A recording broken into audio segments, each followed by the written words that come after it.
अस्सलाम वालेकुम। नज़र पॉइंट के साथ हुसैन दान KMC के ताउन से एक प्रोग्राम का इनेकाद किया गया है पर्सोना के नाम से। मेरे साथ यहाँ पे डॉक्टर कामरान साहब मौजूद हैं और यहाँ पे बासिर जैदी साहब मौजूद हैं, जो अपने अपने प्लेटफॉर्म से ये पर्सोना के प्लेटफॉर्म से बासिर साहब हैं। दोनों अहबाब मेरे साथ यहाँ पे मौजूद हैं। आइन से हम गुफ्तगू करते हैं, आज का जो इवेंट था इनका उसके बारे में गुफ्तगू करेंगे। अस्सलाम वालेकुम सर, दोनों साहिबान को। और सर मैं सर कामरान साहब की तरफ पहले जाऊँगा। सवाल मेरा ये है कि सर आप जो इवेंट करा है, ये जो आपका स्लोगन है कि मेरा ख्वाब मेरा रोज़गार, तो ये स्लोगन क्या है, पर्सोना क्या है, कुछ बताएं इसके बारे में प्लीज़। बेसिकली 2017 में एक मैंने PhDs के इंटरव्यू किए थे, जिसमें हमने उन 8 PhDs को जो है फ़ेल किया था। और फेलियर की वजह ये थी कि उनके अंदर अपीयरेंस, एटीट्यूड और एप्टीट्यूड की कमी थी। उस तो आपने टीका लगा दिया डॉक्टरों के स्टूडेंट्स को, ऐसा ही हुआ कुछ?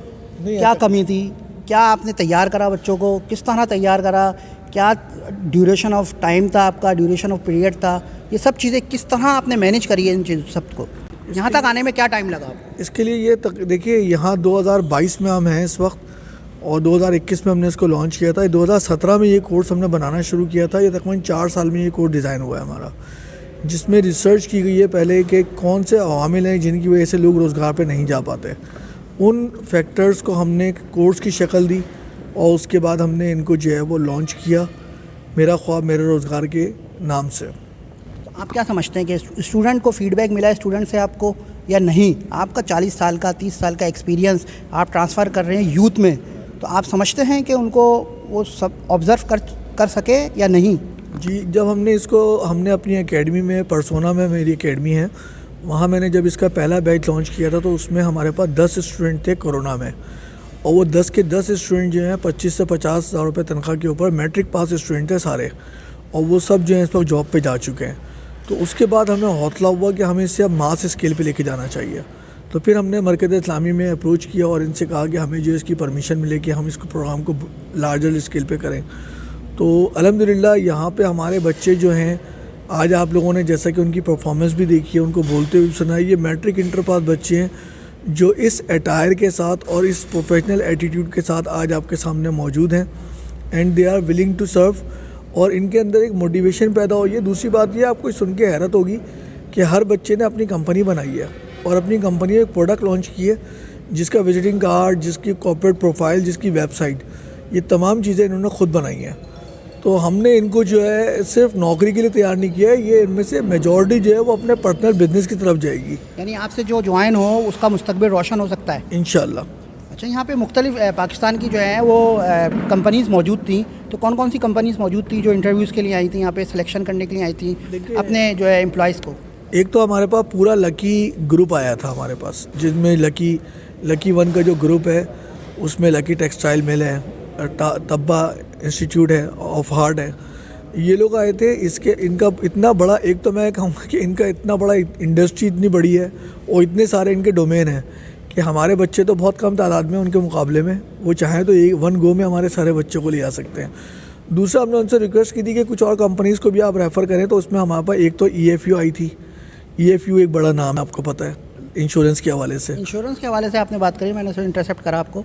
सर इंश्योरेंस के हवाले से आपने बात करा कि सबसे पहले इंश्योरेंस में जो जॉब दी जाती है वो कमीशन बेस पे दी जाती है और उसकी जो बेसिक होती है वो बहुत कम होती है। क्या ये वो बच्चे हैं जिनको EFU पिक करेगी और कमीशन बेस पर जो है उनको यूटिलाइज़ करेगी? क्या है कोई कंडीशंस वगैरह आपकी डील हुई किसी किस्म की? हाँ, मैं बताता हूँ। इसमें देखिए 2 चीज़ें हैं। एक तो नंबर ये कि आज जो इंटरव्यूज़ हुए हैं, इनको जो है मेरिट के ऊपर जो है वो लिया जाएगा। इनके, आपको शायद ये नहीं पता, इनके फॉर्म भी फिलअप हुए हैं जी।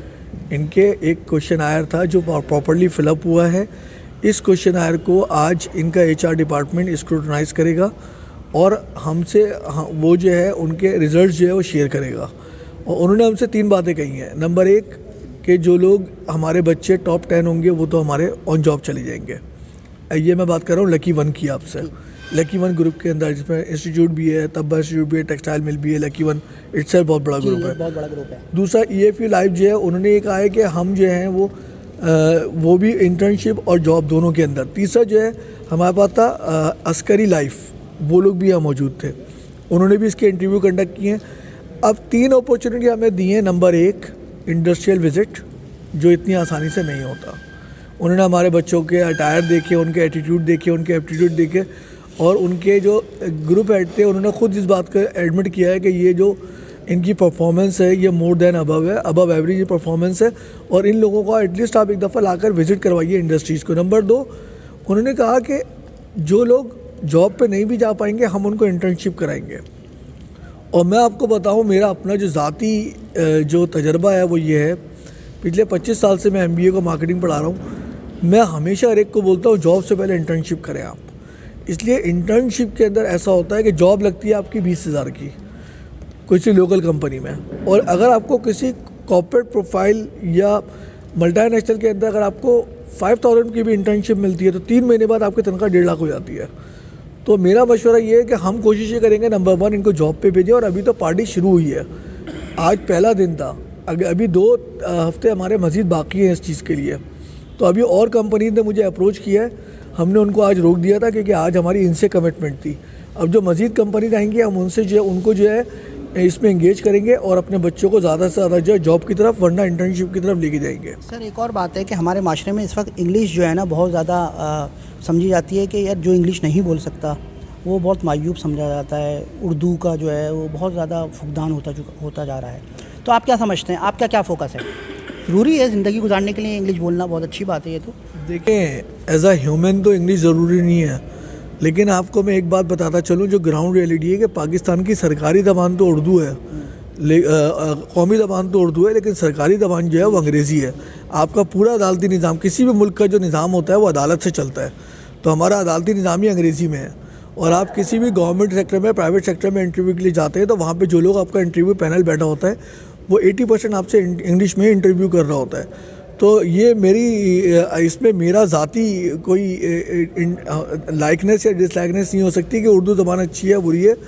उर्दू मेरी मादरी ज़बान है, मैं उसको बुरा नहीं कह सकता, लेकिन बात ये है कि जो इदारे की नीड है उस वक्त आपको वो करना पड़ता है जो वो पूरी करनी ज़रूरी है।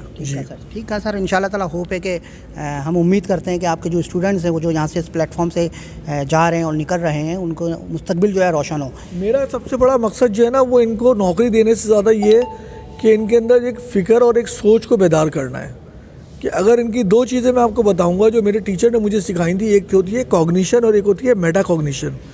कॉग्निशन ये होता है कि थिंक, सोचो, और मेटा कॉग्निशन ये होता है कि थिंक हाउ टू थिंक, ये सोचो कि सोचना कैसे है। अल्हम्दुलिल्लाह मैंने अपने 100% बच्चों में इस चीज़ को डेवलप कर दिया है कि ये सोचो कि सोचना कैसे है। अब उनको अंदर 3 चीज़ें मैंने डेवलप की है। Number 1 time management, number 2 self management और नंबर 3 टीम मैनेजमेंट। और इन 3 हथियारों के ज़रिए इंशाल्लाह they will win the race.